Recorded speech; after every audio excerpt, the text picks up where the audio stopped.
Banshee Fever 750 coming at you. All right, it's Christmas in July here. I wanted to go over a few things with you guys.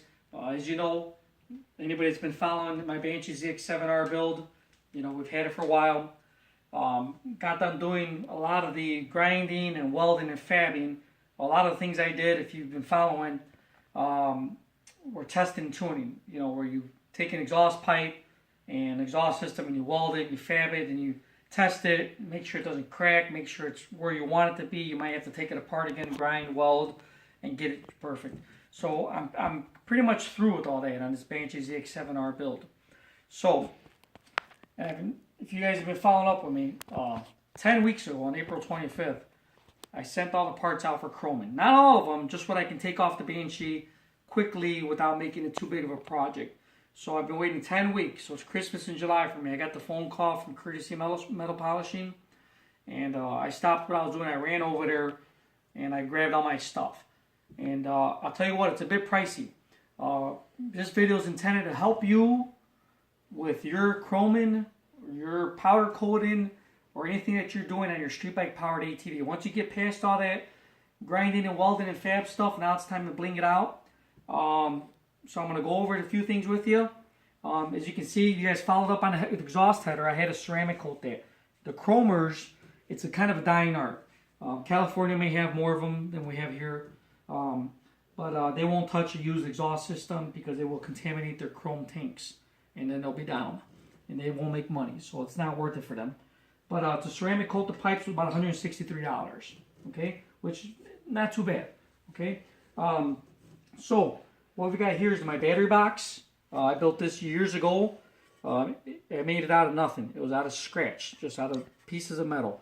And I had it on there for a couple years. It took the abuse, never failed. So this was a candidate for chrome because it held up. Here's my brackets for the LED lights. There's the pillow blocks that sit in there, and then the LEDs mount right on top of that. So these are for low beams. Here's all the nuts and bolts. You can see you got those chromed out also. Here's a bracket for the rear brake light, you know, off of this lever, rear brake lever with the hardware. You can see they chromed the pin out for me and everything. The pin goes in here. Let's see, okay. And then we got the alternator cover. This was an eyesore. I've been wanting to get something done with this for years. It was just painted black. Timing chain dampener cover. Okay. Coolant tube that comes off the head. Got this chromed out. Of course, my famous shifter. It was tough building this to get it just the way I wanted. That's done.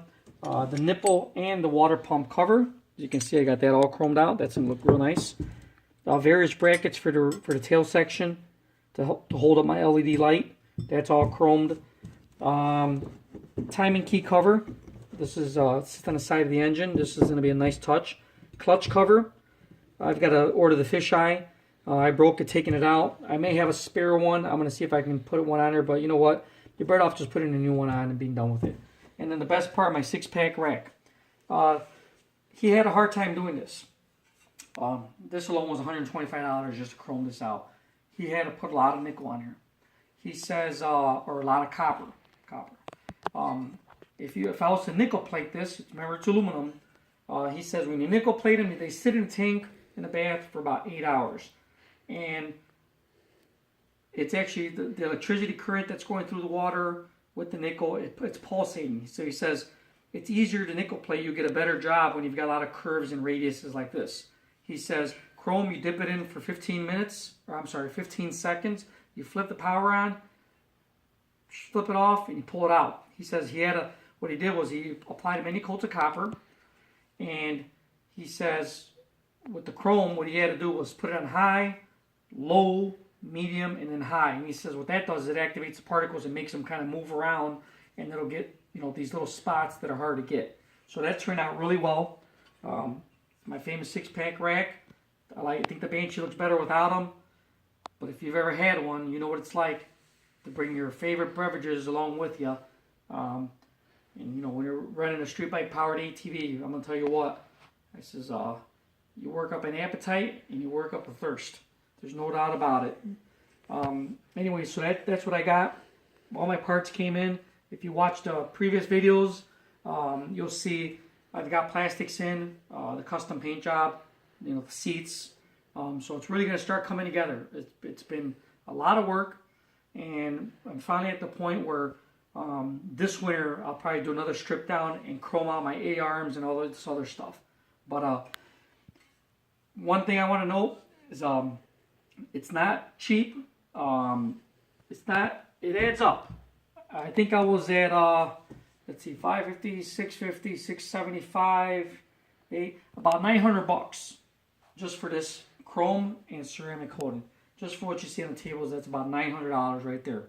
So what I recommend is, back in the days when I used to race my Busas, put a tracking device on your ATV. Put 2 of them, hidden. Put them in a frame. Put them somewhere where if your ATV gets taken, stolen, or somebody tries to take off on it, they're not going to get very far. Okay? And that's the whole key to this. You don't want to be a prisoner of your toy. And that happens. When I had my Busa back in the day, my friends would go in the club and party, and I was always sitting by the window watching my Busa because I didn't want anything to happen to it. Okay? So the only problem is when you start going this route, you got to keep an eye on stuff because there's a lot of squirrels out there that are trying to steal your nuts, if you know what I mean. So you got to keep an eye on it. But all in all, I'm really happy about this project. It's come a long ways. I'm happy the way it's turned out. You know, it's kind of fun doing it little by little. I've got a bunch of other stuff that I got to chrome and powder coat, but I'm not going to do it anymore this year.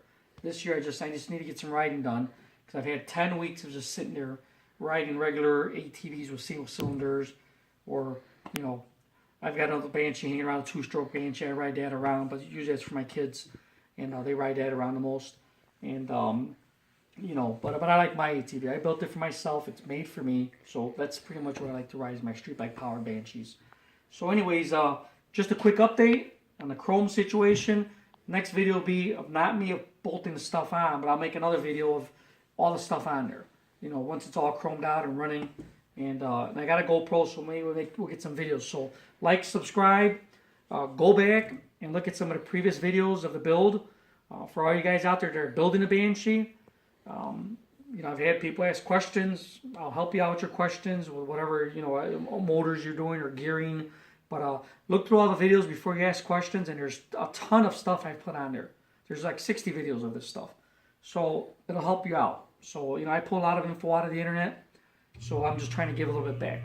So that's how I feel about it. So just wanted to share my build. This is Banshee Fever 750. Over and out. Keep in touch and keep the comments coming. Peace out.